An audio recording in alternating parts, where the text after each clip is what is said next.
Welcome to our channel. Activating Peacock on your Android TV box is straightforward and gets you streaming quickly. Follow these steps to set it up.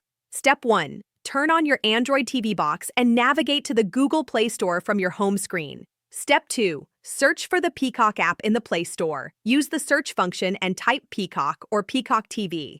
Step 3. Download and install the Peacock app. Select the app from the search results and click Install. Wait for the download and installation to complete.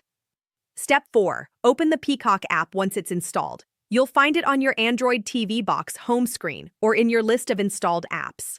Step 5. Select Sign In if you already have a Peacock account, or choose Sign Up to create a new account. An activation code will appear on your TV screen. Step 6. On your smartphone, tablet, or computer, visit the Peacock activation website shown on your TV. The URL is typically peacocktv.com, Touch TV, or similar.